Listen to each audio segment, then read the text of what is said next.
Augmenters. I'm Julie. And I'm Jimmy. And we know that great leaders have great mentors. And today we are joined by Dr. Bentley Gibson, researcher, professor, and CEO of the Bias Adjuster, to share with us the why and the how of building inclusive mentoring practices. On this dynamite episode, you are going to learn how to connect better with others by thinking about how to unify with somebody else and how together you can bring people together.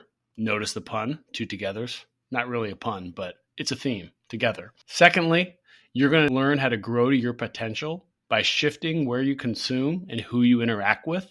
There's real power in getting outside of your in-group, not just for you, but also power in community. The theme for this episode is the Augmenters principle of pitch. We've talked about pitch before as an episode theme, but today, Dr. Bentley reveals the wonderful opportunity for mentors to seek mentees. Here we go.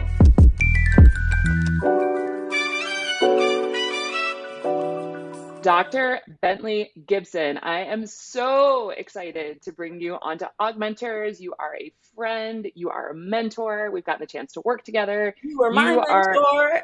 Oh my God, you are incredible. You are doing so many amazing things. You're an associate professor in psychology at Georgia Highlands College. You are the founder of the Bias Adjuster, working with all different kinds of organizations from the government to universities around looking at implicit bias. You love mentoring. You love to talk about it. And I'm so excited to have you on today. Welcome. Thank you so much. I mean, we've come full circle. You know, you have mentored me and given me some great advice about just starting a business and things I need to think about as I'm on that journey. And so when you sent me that email, I could not refuse to just take this time to come full circle and just give you anything I could in terms of how DEI is connected to mentors. Amazing. I'm so excited to introduce you to Jimmy. And before we even get started, Dr. Bentley, what we always ask our guests is to basically, a lot of our guests will say that mentors are people who saw something in them before they saw it in themselves. So we would love to hear, who was a mentor to you and what did they see? When I think of mentor, I think of Dr. Andrew Barron. And I met him at a conference when I was in graduate school, and I was sitting in the front and he was in the back, I believe. And I asked a question after one of the panels. I had a question about the development of racial biases in children. And that was both of our areas of research. And when he heard my question, he came up to me after that conference and, just started asking me where I was, what program I was in, what I was interested in, and how we could collaborate. And he actually ended up passing down all his knowledge on the implicit association test, which we just talked about, and helping me learn how to test young children in their implicit biases. And that's what I did for my dissertation work at Emory University. So if it wasn't for him, I don't know if I'd be talking to you right now. So what was the question? The question. So the topic was in-group bias in children, and that children, they kept talking about children having an in-group bias. But I had just finished doing a study on Black American kids here in Atlanta and looking at their racial biases using the doll test. I'm not sure if you're familiar with the doll test.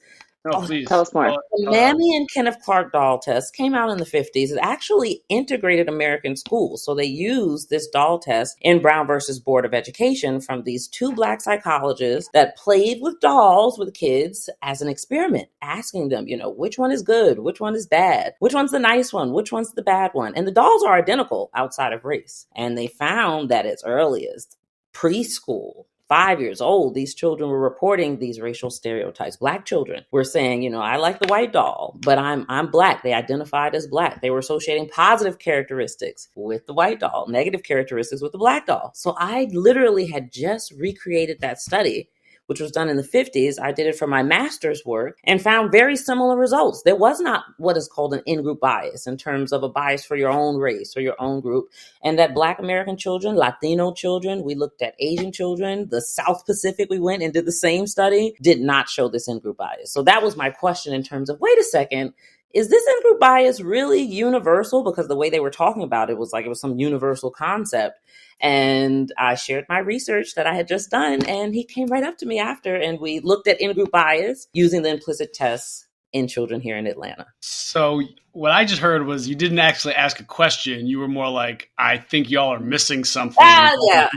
Proven in the 1950s and 50 years later. Let me educate y'all a little bit. But you did it very in the form of a question. Yes. It's really universal. Yeah. You didn't quite strip the person down out there. You were just like, could I throw something out and maybe you run with it if you... That's exactly it. And he did, right? And how did your relationship evolve? Was it sort of this moment in time? Has it evolved over time? And you're making me want to reach out to him right now. Like, you know how life, you get older. Do it. We can pause. I'm sending him an email today. We haven't spoken in a few months, but we make sure to check in a couple of times a year.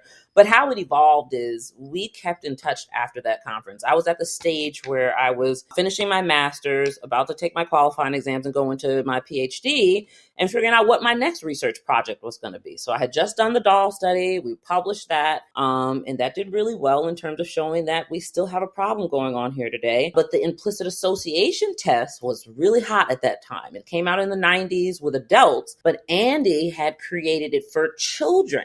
And so they had done some research on kids during that time, but mostly with white kids, white American kids. And in the UK, there was a gap in the research in terms of we could use some more diversity in our samples. And I'm like, hey, choose me. I'm in Atlanta. I can totally help in this area. I was interested in it. I had taken that test in undergrad and had already known a little bit about it and was like, this is like perfect. And so from there, he really took me along my dissertation route. And that was my research project. And I had literally so much support from him. Like, I felt it just even took over the support I had at Emory, in terms of like, he was really there teaching me how to program the test, how to write the results, every step of the way. And I wasn't necessarily getting that same support internally where I was. So I really don't know where I would be without him. That is incredible. That is incredible. And this feels like an area that has been such a passion of yours. It sounds like at least since undergrad that you started with, but maybe for your whole entire life, is really helping others see this implicit bias that they have. Did that just come from life experience? Was there any other mentors kind of in your life that brought this to you? How did this become your life's work? Dr. Bentley, have you ever experienced implicit bias in your life? Oh, at preschool. So that's when it started. But I'd say even before that, my parents, they grew up in the South, segregated South. My dad's the first Black man to graduate high school. So I heard stories of what he went through in Ocilla, Georgia, and my mom grew up in Roanoke, Virginia.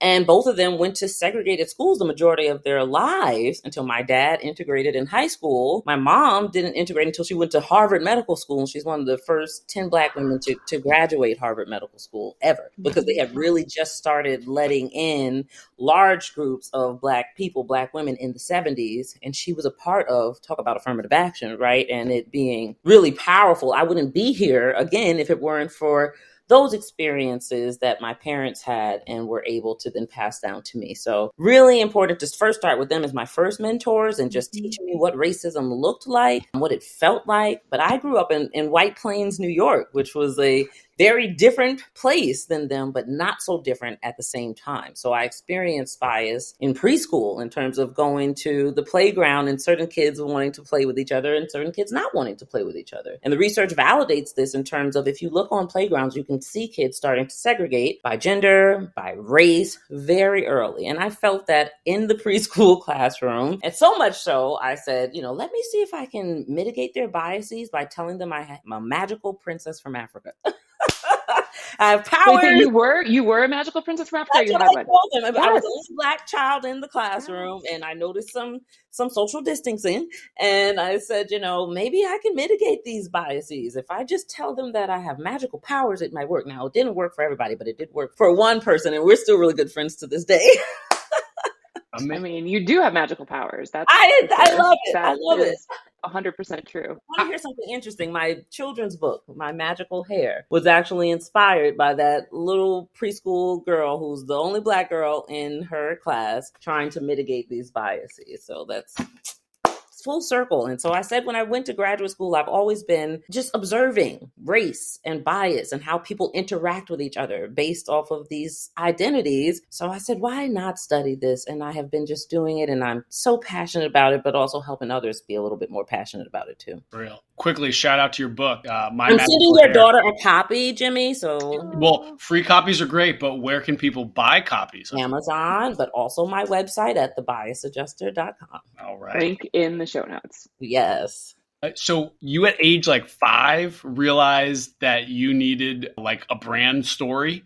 Like I needed a brand story. I needed a brand story so that the kids would play with me the same way they were playing with one another. And you know what's really interesting is that the child who I came together most with in that classroom, she was a white girl, but she was larger than the other kids. Okay. So they distanced themselves from her as well. And we came together like ebony and ivory. Okay. And it was just, it's really it's a sadness in terms of us experiencing those biases, but how we can come together across different identities from similar experiences. I saw that very early. I'd love to talk a little bit more about your current work and work that you're doing with organizations, what you bring to them to help them really take a look at what's going on within the organization. And just for full disclosure, we met because you came to my organization to do some training to help us really see where biases existed within the organization and help us better understand how we can do the work towards changing that. So I'd love to just have you share a little bit more about the kind of work you're doing today. And you were one of my first clients when I started this business. Really? So that was, yes, you were. And you did great. I did not know that. Yes, you were. You were one of my first clients and gave me some really grateful feedback that I'm grateful for when we were together. So that I've used even throughout my tenure doing this work. But the baseline of it is having as many people in a company test their unconscious biases. So I'm literally going back to my research, my original passion for studying bias, and bringing this implicit association test to the workplace. And then I train folks because after they take the test, they have questions, right? So they receive their results that they may have a bias one way or the other. And then we have a training around, well, what do these biases mean? So we get as many people in the organization to test their biases, but to then learn about what do these biases mean for their behaviors. Generally, so in terms of their nonverbal communication, how they're making people feel when they're interacting with them, but also in terms of workplace practices. How does it play out in your hiring? How does it play out in your leadership abilities? How does it play out in your mentoring, right? And then that's where we can make progress. And first, helping people realize they're human, they have biases, but then giving them those opportunities to have learning moments to have an idea of what these biases mean for their real world, everyday experiences and how to mitigate them, right? So I also help them gain strategies, that the actions they can take in their everyday lives, but also in their work practices to shift these biases, which are not so Switzerland. Are there a few tips you can share? Not tips necessarily, but are there a few little top line? Because I think that's always okay, these exist. What do I do? First thing is admit that you have them. Okay, that's the first step, is stop pushing back, assess them, right? And you don't even need this test to assess them. You can do that, again, analysis of yourself. Where are you from? Who have you been exposed to in your personal life, but also your media consumption? And asking yourself, do they confirm or do they counteract these stereotypes? The number one way to kind of get out of these non-Switzerland places where we have these biases, research shows us to counteract them. So getting new information about groups that you have these stereotypes for that literally goes against the stereotype, but we're not always doing that. So one thing I see often with my clients is for Black History Month or Hispanic Heritage Month, they're doing celebrations, right? But the celebrations that they're doing don't counteract biases. They actually confirm them. So for Black History Month, they're just learning about Jim Crow and oppression and slavery, right? That increases white bias unconsciously. But when you learn about Black inventors and Black contributors to your society and Black contributors to your field, now we're getting away from our biases and closer to Switzerland and neutral because we're counteracting it versus confirming it. So oftentimes people will think they're doing the right thing, but they're actually doing things that are increasing their biases versus neutralizing them. That's something that I feel like has really been trying to change recently, where folks are trying to at least celebrate and acknowledge hey, these are months that are occurring. These are reasons to celebrate. Let's try to talk about this. How have you found as a way for some people to unlock their own shame in knowing that they have these biases, but being uncomfortable with coming forward and being like, hey, we're going to go, I normally don't do much for, February, but now we're going to like dive into this month. Right. And, how to be okay with, I am shifting my normal behaviors other than, hey, this is growth and you're getting better. Like, Right. how do you see people get around that? And these cultural months and holidays are great for learning, right? So again, for counteracting your stereotypes, your biases, even what you know about groups historically, and really increasing your like cultural competency. But they can't just be for those months, right? You have to take that into the 365 days of the year, right, that we have. And oftentimes people don't do that. They may go to one training or one activity and say, look, I did the work, right? But they haven't counteracted their biases even in the one thing that they did. They've actually confirmed them.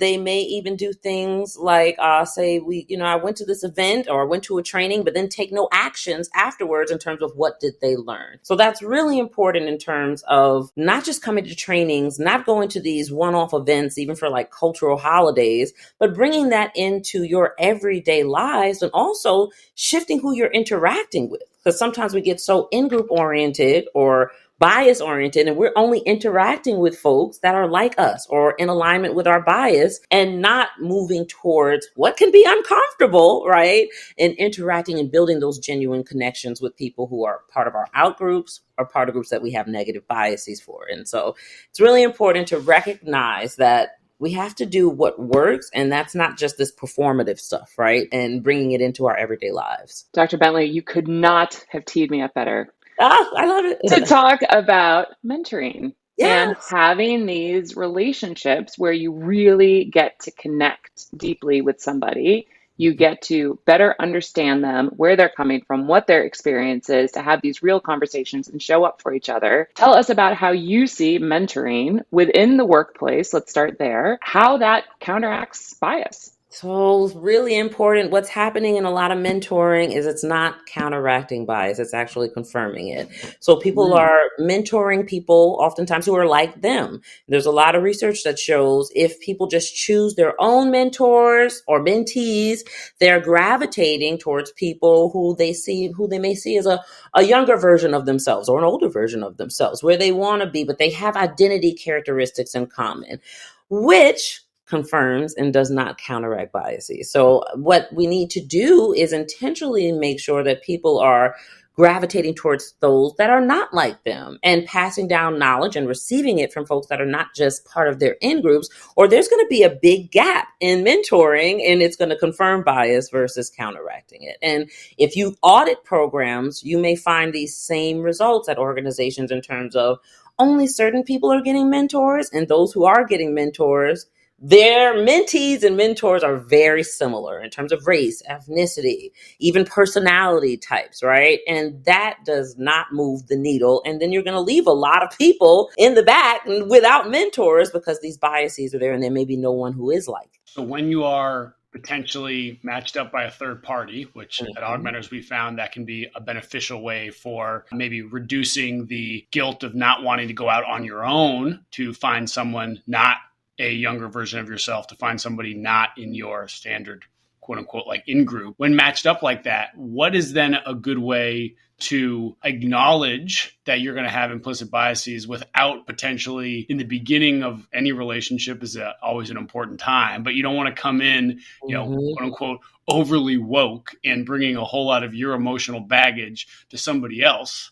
That's so right. What are some ways to acknowledge without, avalanching? First, mentors, or those who decide to be a mentor, can't just go into this without having a learning moment themselves, right? So I strategically partner mentor mentees, but then I make sure there's some steps here, right? Especially what if you're that mentor who's never had a young African-American mentee before, right? And you want to do the right thing, but you don't know that you don't even have these biases, right? So again, I create sessions for mentors to let's test your biases first, and let's talk about how they could potentially play out in your relationship with this new mentee that you're going to have before they start interacting with one another.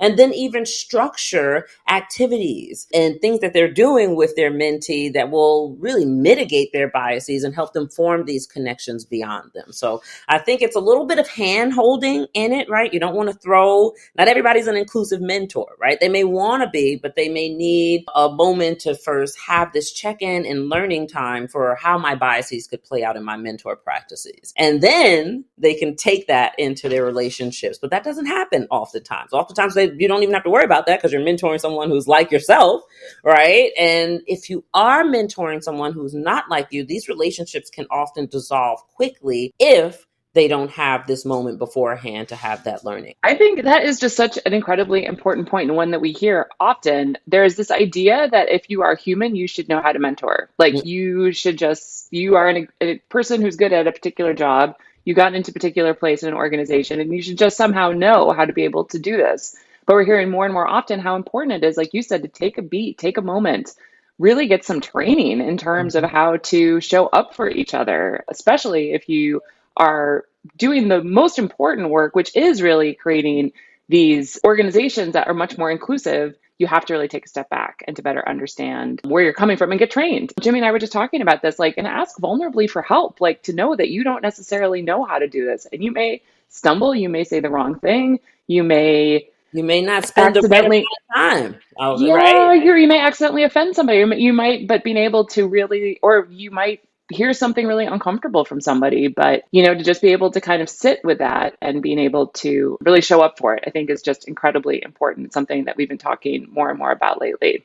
It's that combination too for the mentee who experiences the mentor not saying the right thing, right? Microaggressions, but also showing their biases in terms of things like how much time am I spending with my mentee? So when I've audited certain programs, I found that, for example, employees of color get less time for their mentors than white employees. And so it's really important to also realize our biases play a role in this. If we have negative biases for groups, we spend less time with individuals who are members of those groups. And if we're not auditing that time and having mentors really structure, how much time am I spending with folks? What am I doing with them, right? Then they may not realize I'm not even truly giving to my mentee what I could be because my biases are stopping me from even spending the right time with them or reviewing what they read, what they wrote, right? I'm not even reading what they wrote. I reviewed others' work, but I didn't review this mentee's work. I didn't have the time to do it, right? Or, I don't know how to give them feedback because I'm afraid my biases may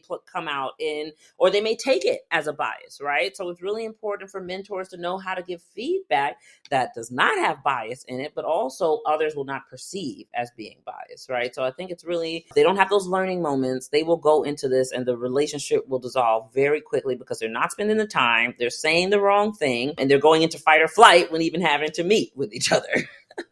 Okay, so look, Dr. Bentley, I want to review tips to assess your own biases. First, acknowledge. Second, I have is shift, meaning like who you're interacting with, what you're consuming, get outside of your standard in-group. Mm-hmm. Educate yourself on why you might be experiencing these things, why this might be hard for you. Mm-hmm. And then I've been hearing the term audit. Is that correct? Mm-hmm. Mm-hmm. All right. So now we're going to actually kind of go through and, what are our interactions doing? Are we really acting the way we think we are? And the answer is obviously no, because nobody acts the way they think they are regardless. I have a view of my jump shot when I play basketball, and it definitely doesn't look like that anymore. But you're not a basketball player. Now, if you what are you talking about? That hurts. Oh! Damn! Bias. No. Why are you? Am I missing something I didn't know? Are you saying that because he's white? I played basketball this morning. What? You do? Yeah. I played basketball in college. You did? But you're not a professional basketball player. Hell no. No. Okay. All right. Now, if you're a professional basketball player, your jump shot should look like what your jump shot looked like. Well, I'm also old. Okay. If you are a professional creative designer, hopefully what you are creating looks like what you think it's supposed to look like, right? Very true. So Well, that's and all. we don't have to get into discussions of Ben Simmons and his jump shot, but that's Ah! another issue.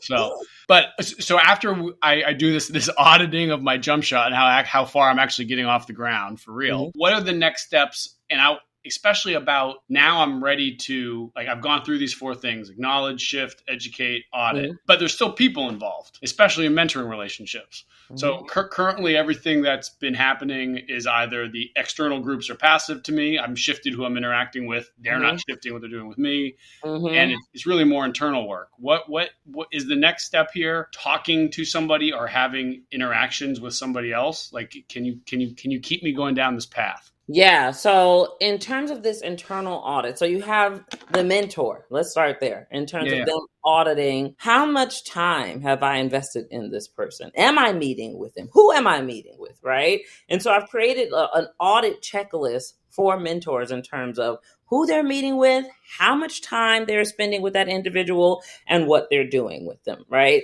And once they take a step back and then analyze, am I doing different time with different groups, and realize that, they can then say, okay, my jump shot doesn't quite look as neutral and as inclusive as I thought it was looking, right? And so that's that first step, is that internal audit in behaviors and making that connection to our biases. Look, I haven't quite interacted with people who are part of this identity, or shifted my biases who are for people of this identity. And I'm not spending that time with them. I'm not reading the work that they're sending to me, right? I am just really not making an impact on them as I could with folks who are like me. It's more comfortable. And folks may not realize that until they do that internal audit, but then now they can shift behaviors because they see it. They see I'm not doing that work. Now, if they see they're not doing that work and want to keep that way, they're not the mentors you want, all right? They're not the ones that are also going to bring the mentor really great joys in terms of the impact they can have on folks who are not just like them. And Dr. Bentley, do you recommend a mentor sharing their results of their implicit bias test, or things that they've seen come up in themselves with their mentee? Has that gone well? Like, how do you recommend that conversation happens if they've seen that maybe there's things that have come up, or maybe they feel nervous and uncomfortable? Is that vulnerability Sharing worth that sharing? with the mentee, Mm-hmm. I've seen it work well in terms of saying, look, I'm human and I have biases. If I mess up, please let me know. I want to do better. Okay. That can be a first step in terms of mentor and mentee, knowing, look, this is not going to be perfect here, but I want to do better. And I'm open to receiving that feedback. And that does not always happen. You can get the mentor. And I've had this mentor who does not realize they have bias, who thinks they're neutral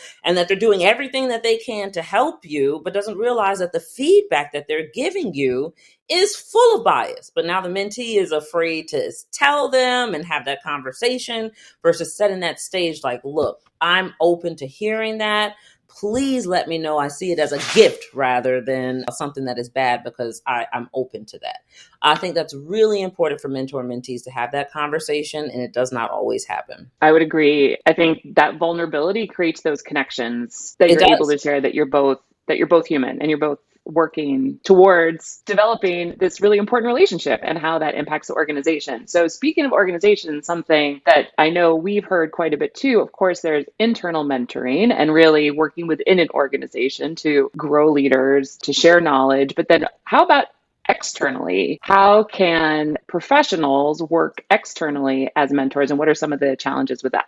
Really important to distinguish between those two. And so the internal side is, look, as organizations are even trying to get diversity or even to retain their new talent, the research is there that mentoring can help with that in terms of people want to stay, they're happier, they're more engaged when they have a mentor and someone who can help them in areas that they want to improve on, and also they can connect with, especially in a leadership role, right? So this allows for employees to have that direct connection to leaders and to learn from leaders. And it also allows for like reverse mentoring for leaders to learn from their mentees. So that is best for the culture of the organization. The research is there. It also reduces turnover, improves paying for training. There's less paying for training when you have these types of relationships being built through mentoring. So there's a business benefit for having it internally. You're going to retain people, including your diverse talent.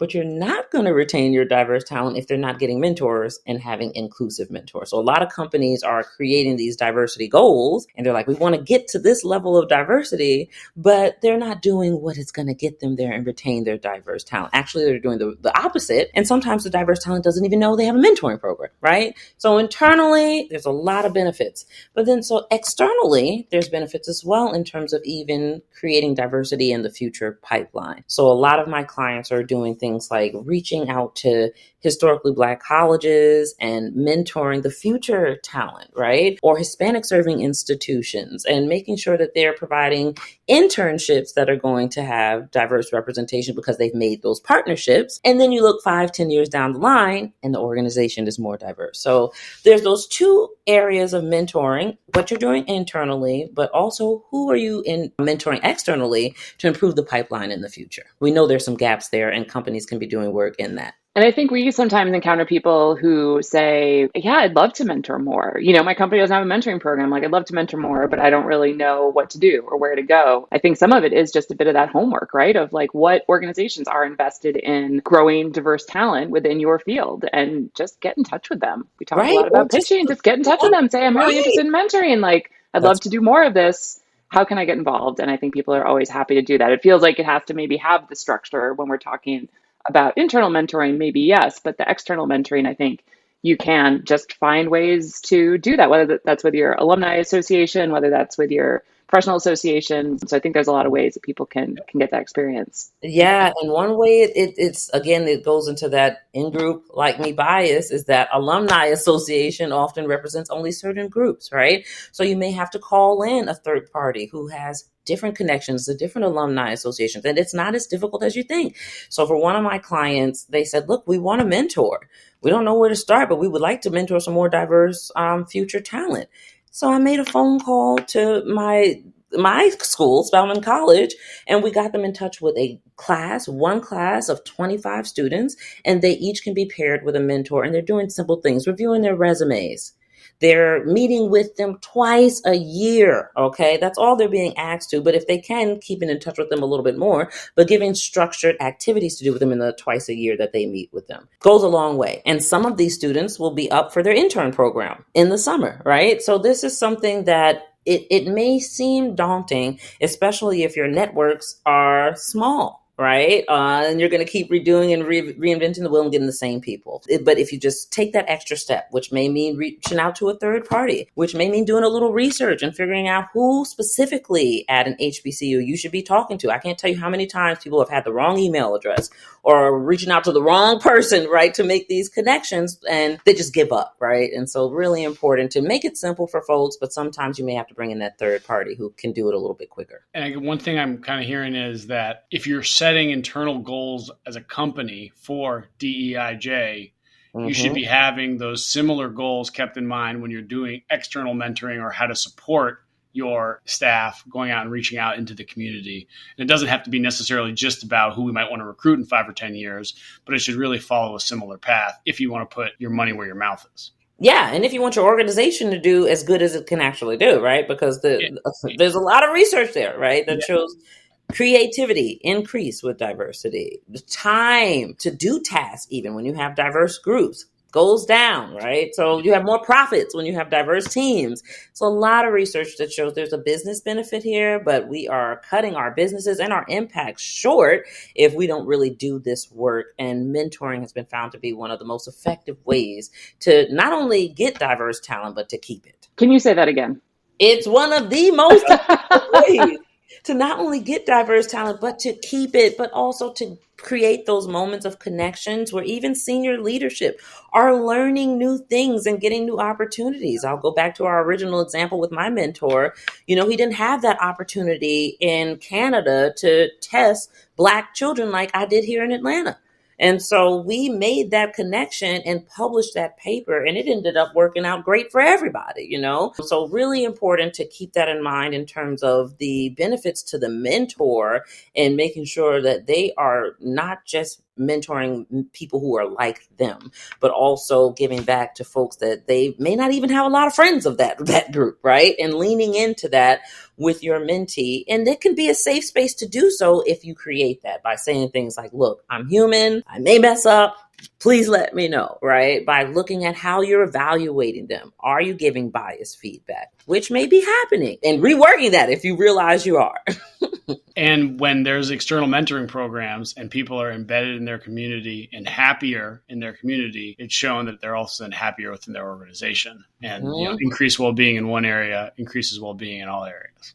It's so true. And I'll give an example. I had a mentor who was a woman mentoring another woman, and she was constantly giving her feedback about how she looked and her personality, right? And she didn't realize that until we walked through it. I sat in on one of their sessions, and she wanted some honest feedback in terms of, how do you think it went? She felt a little bit uncomfortable. They had a couple of hiccups in the road, her and her mentee. And so I just gave her the honest feedback in terms of, look, you're talking a lot about things like how she looks, being professional looking, and women, the research is there. Women get more of these stereotypes about personality and looks more than men, particularly in the workplace.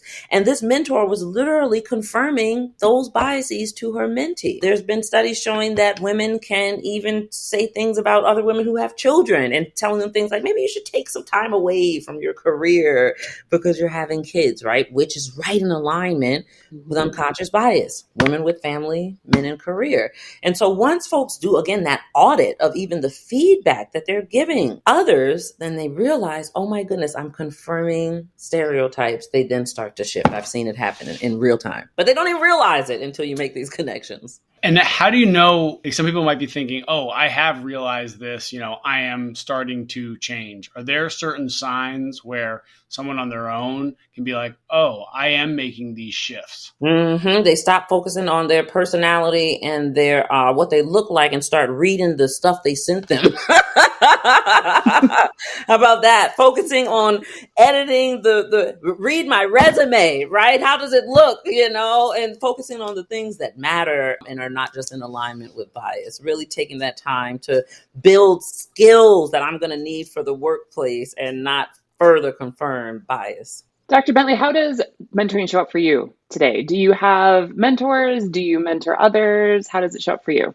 I have mentees. So I am going back even to like my Spelman sisters, we call each other Spelman sisters, and making sure I'm now in the midst of making a program so that clients that want to have mentors, the one I told you about, can then just connect to Spelman, right? Because that's my direct connection. But I'm also mentoring people on how to do data analysis and young college students on how to get this passion for the IAT that I had when I was in school and seeing how they can make a career out of it.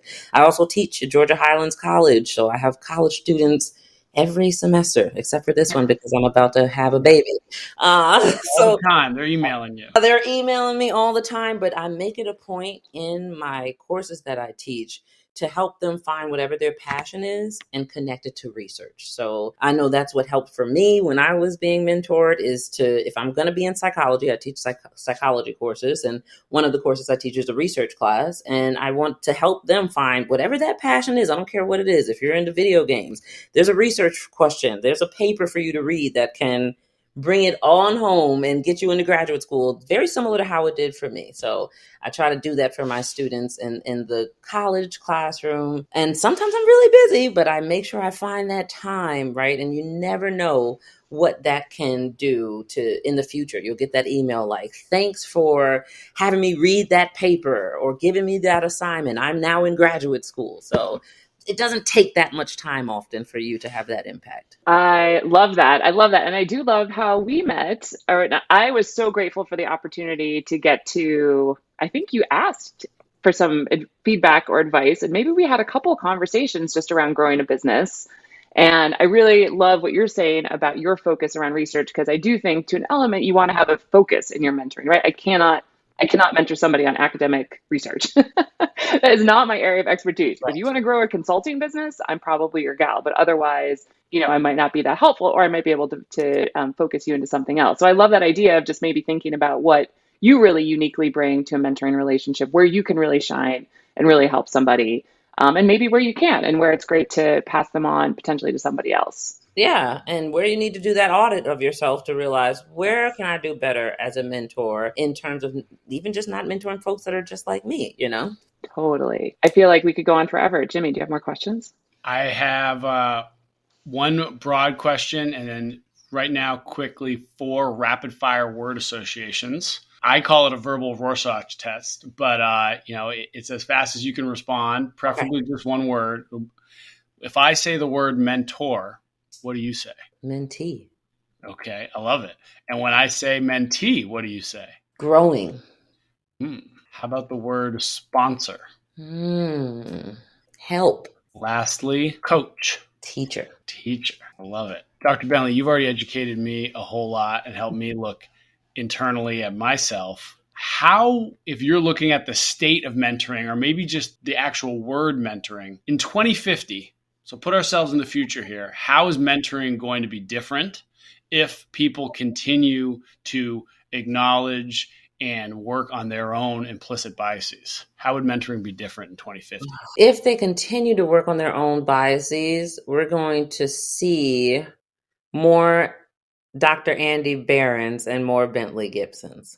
Dr. Bentley Gibson. That's what we'll see. And we don't see that as much as we need to. Andrew Barron, he's a white male. I'm a young Black girl. And we know there is a gap in getting PhDs by race. We know there's a gap in STEM. We know there's a gap in PR. We know there's a gap in race and ethnicities in a lot of fields that need to be reduced, but they're not being reduced because people are not getting that mentor that they need, who may not be the same identity as them, right? Who quite frankly may be a totally different age, race, gender, sexual orientation, personality type. So in 2050, if we start addressing our biases now and are mentoring people beyond our bias, and we will see more diversity in the medical field, in education, in public relations, in government. There'll be more than just one token person in these areas because there've been more mentors who have gone beyond their biases. I love it. That's a vision I want to work towards. Let's do it. You know, we got to help people first audit themselves and their organizations. Well, and I think you really mentored us on just all of these considerations and the work that we're doing with organizations. Bringing this is just part of like table stakes. This is just part of the conversation around a mentoring program is how does implicit bias show up? How can people have the opportunity to have a learning moment? I love how you called it that, to really see where they are and how can they continue to do better. And whether that's auditing throughout the program or auditing at the end, it's table stakes. So you brought us so much. I'm so happy to get to spend this time with you. I am very excited about the baby on its way. And we are very excited. My Jimmy, it's on there. always need a Jimmy. Yes. But thank you so much, Dr. Bentley.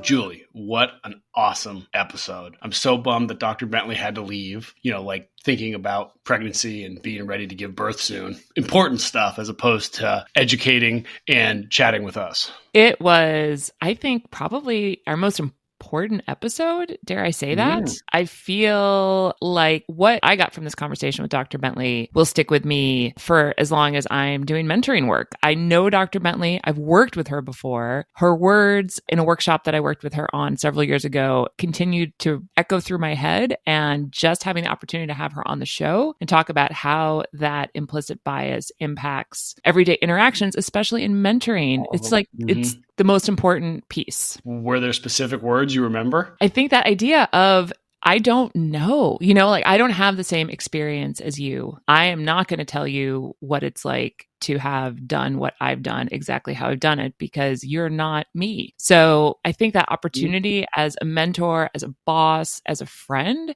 to understand where we experience things differently because of our race, because of our socioeconomic class, because of what region we live in. I think just really recognizing that there are differences and actually just saying it and being comfortable with saying it and recognizing the differences. I think it's what I really got out of my times with Dr. Bentley in the past, and certainly during our conversation today. But what about you? I'm very curious to hear. I think you said it. And it's our principle about, how to connect better with others. It's talking about how you and somebody else can unify instead of thinking about the differences when you meet somebody else. So what do you share? And as a mentor, meeting a mentee, or really, as you said, Julie, as a boss, as a friend, whatever it is, if you meet somebody else, how can you share and open up about internal biases that we know exist? They're implicit means they're always around no matter what you try to do. And I love what Dr. Bentley said. I mean, I wrote down the quote as a way to share with somebody else, to say, I'm human. I have biases.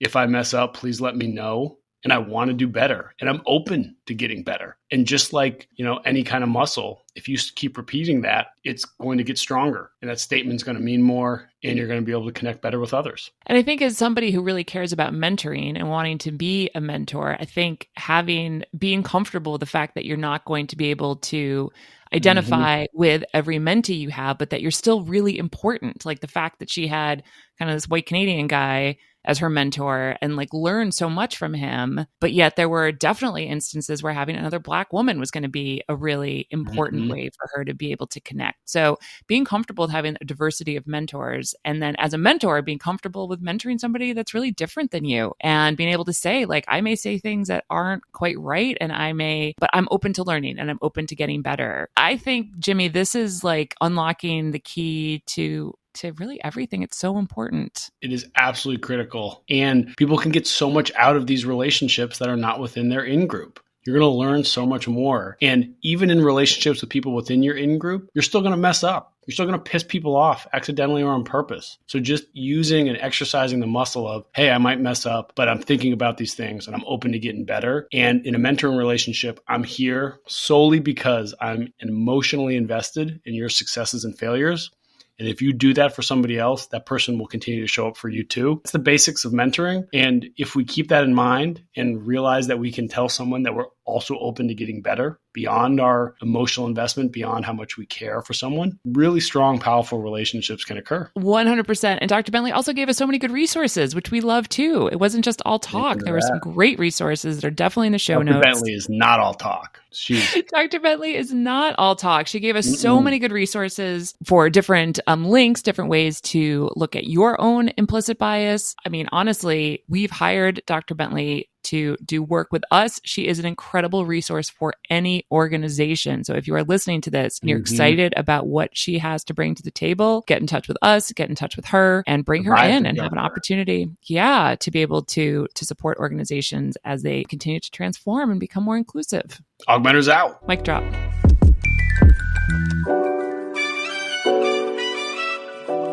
Wow, you've made it this far, and we thank you. Hopefully you enjoyed our episode and discovered new ways to bring more authentic connection into your mentoring relationships. Want to tell them more, Jimmy? Be an augmenter with us. Visit our website for the best interactive mentoring content at augmenters.us. Share our podcast with someone you care about. Like and subscribe. And yes, really, you following our show and writing a review, it's a big deal. Your actions provide us with the resources to continue our undefeated, unencumbered, prize-winning productions. We welcome questions and suggestions via email hi@augmenters.us or on social with our handle @AugmentersHQ. We are most active and available on LinkedIn and YouTube. Shout out and earnest thank you to our intrepid producer, Erlyn Cato. We appreciate you. Augmenters out. See ya.